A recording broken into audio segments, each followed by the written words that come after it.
Welcome to our channel రుచుల సంగమం. ఈ రోజు మన రెసిపీ వచ్చేసి సొరకాయతో మంచి స్నాక్ రెసిపీ చూపించబోతున్నానండి. దీన్ని సొరకాయ రొట్టెలు, సొరకాయ సొరపిండి అని ఒక్కో ప్లేస్లో ఒక్కో విధంగా పిలుస్తుంటారు.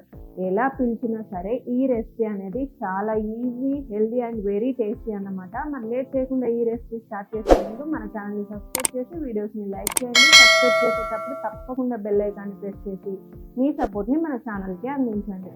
ఇక లేట్ చేయకుండా ఈ సొరకాయ స్నాక్ రెసిపీని స్టార్ట్ చేద్దాం.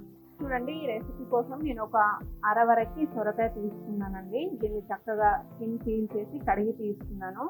ఈ రెసిపీ కోసం మనం లేత సొరకాయ తీసుకుంటే బాగుంటుందండి. ముదిరింది అయితే మనకు సీడ్స్ ముదిరినట్లుగా ఉంటాయి కదా, సో లేతది తీసుకుంటే బాగుంటుంది. ఒకవేళ ముదిరిందే ఉంది, లేతది అవైలబుల్ లేదు అనుకుంటే మధ్యలో ఈ గుజ్జుని తీసేస్తే సరిపోతుంది. ఇప్పుడు దీన్ని తురుముకోవాలి. చూడండి, ఇలా మనకు కొబ్బరి తురుముకునేది ఉంటుంది కదా, దాంతోనే తురుముకోవాలండి. మిక్సీ మాత్రం అస్సలు పట్టుకోవద్దు, దీనిపైనే తురుముకోవాలి. చూడండి, ఈ విధంగా తురుముకోవాలి.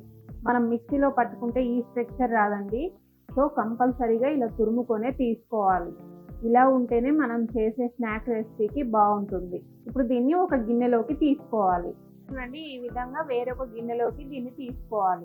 ఇప్పుడు దీంట్లోకి ఒక పావు కప్పు, ఒక అరగంట పాటు నానబెట్టుకున్న పచ్చి శనగపప్పుని వేసుకోవాలి. అలాగే ఒక మీడియం సైజ్ ఆనియన్ని కూడా కట్ చేసుకొని వేసుకోవాలి. కొద్దిగా కరివేపాకు, కారానికి తగినట్లుగా పచ్చిమిర్చిని వేసుకోవాలండి.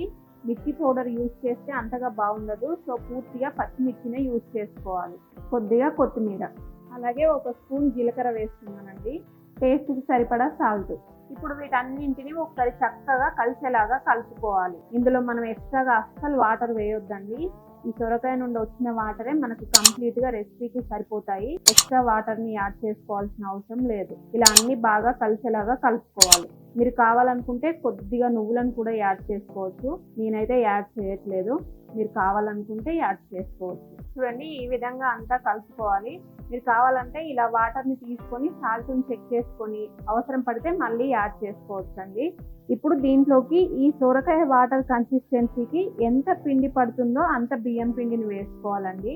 ఎక్స్ట్రాగా వాటర్ వేయొద్దని చెప్పాను కదా, దీంట్లోకి ఎంత పడుతుందో అంత మాత్రమే బియ్యం పిండిని తీసుకోవాలి. మనకు ఇది చపాతీ ముద్దలాగా చేసుకోవాలండి, సో ఆ కన్సిస్టెన్సీలోకి వచ్చేంత వరకు ఎంత పిండి పడితే అంత కొద్ది కొద్దిగా వేసుకుంటూ కలుపుకోవాలి. చూడండి, ఈ కన్సిస్టెన్సీలో పిండిని కలుపుకోవాలి. మరీ గట్టిగా కూడా కలుపుకోవద్దండి.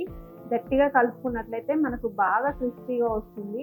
ఈ రెసిపీ అంత క్రిస్పీగా ఉంటే బాగుండదు, కాస్త క్రిస్పీగా, కాస్త సాఫ్ట్గా ఉంటే బాగుంటుంది. సో ఈ విధంగా పిండిని కలుపుకోవాలి. చూడండి, ఇలా పెనం పైన కొద్దిగా ఆయిల్ని వేసుకొని స్ప్రెడ్ చేసుకోవాలి.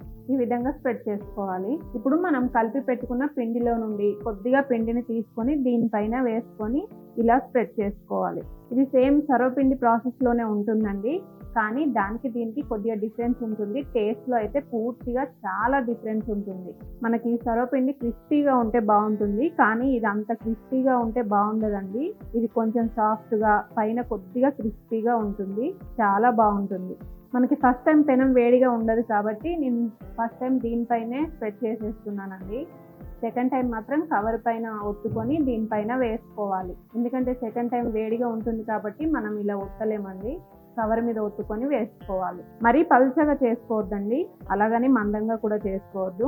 ఇలా మీడియం సైజులో స్ప్రెడ్ చేసుకోవాలి. సేమ్ సర్వపిండికి చేసుకున్నట్లుగానే ఇలా హోల్స్ పెట్టేసుకోవాలి. ఈ విధంగా చేసేసుకున్న తర్వాత ఇప్పుడు దీన్ని ఫ్రై చేసుకోవాలండి. ఫ్రై ప్రాసెస్ చూద్దాము. చూడండి, ఈ విధంగా స్టవ్ మీద పెట్టుకొని దీనిపైన మళ్ళీ కొద్దిగా ఆయిల్ని వేసుకోవాలి. దీన్ని మీడియం టు హై ఫ్లేమ్లోనే ఫ్రై చేసుకోవాలండి, లో ఫ్లేమ్ పెట్టుకోవద్దు. ఇలా చుట్టూ కూడా ఆయిల్ని వేసేసుకోవాలి. ఒకవైపు పూర్తిగా కాలిన తర్వాతనే టర్న్ చేసుకోవాలండి, లేదంటే విరిగిపోతుంది. చూడండి, మనకి ఇలా కాస్త పైకని చూస్తే కింది వైపు కాలిందా లేదా తెలిసిపోతుందండి, పర్ఫెక్ట్గా ఫ్రై అయింది. ఇప్పుడు దీన్ని టర్న్ చేసే ముందు ఇలా పైన కొద్దిగా ఆయిల్ని వేసేసుకోవాలి. ఇలా టర్న్ చేస్తున్నప్పుడు మాత్రం స్లోగా టర్న్ చేసుకోవాలండి, ఒకవేళ విరిగిపోతుంది.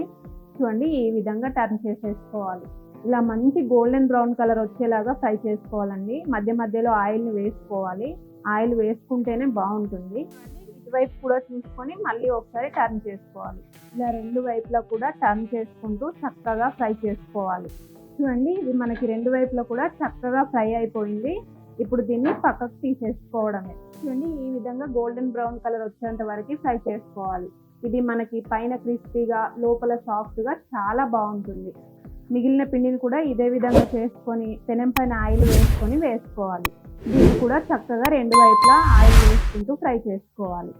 చూడండి, మనకి చక్కగా సొరకాయతో స్నాక్ రెసిపీ రెడీ అయిపోయింది. ఇది స్నాక్ గానే కాదండి, మనకి బ్రేక్ఫాస్ట్ గా కూడా చాలా బాగుంటుంది.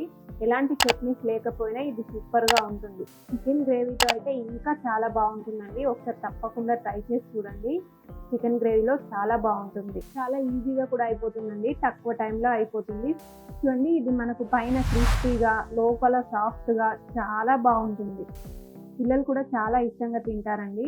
మీరు తప్పకుండా ఒకసారి ఈ రెసిపీని ట్రై చేసి దీని టేస్ట్ మీకు ఎలా అనిపించిందో కామెంట్ సెక్షన్లో తప్పకుండా తెలియజేయండి. అలాగే మరిన్ని ఇలాంటి టేస్టీ రెసిపీస్ కోసం ఈ వీడియోని లైక్ చేసి మన ఛానల్ని సబ్స్క్రైబ్ చేసి పక్కన ఉన్న బెల్ ఐకాన్ని ప్రెస్ చేయండి. తెలిసిన వారితో షేర్ చేయండి. Thanks for watching.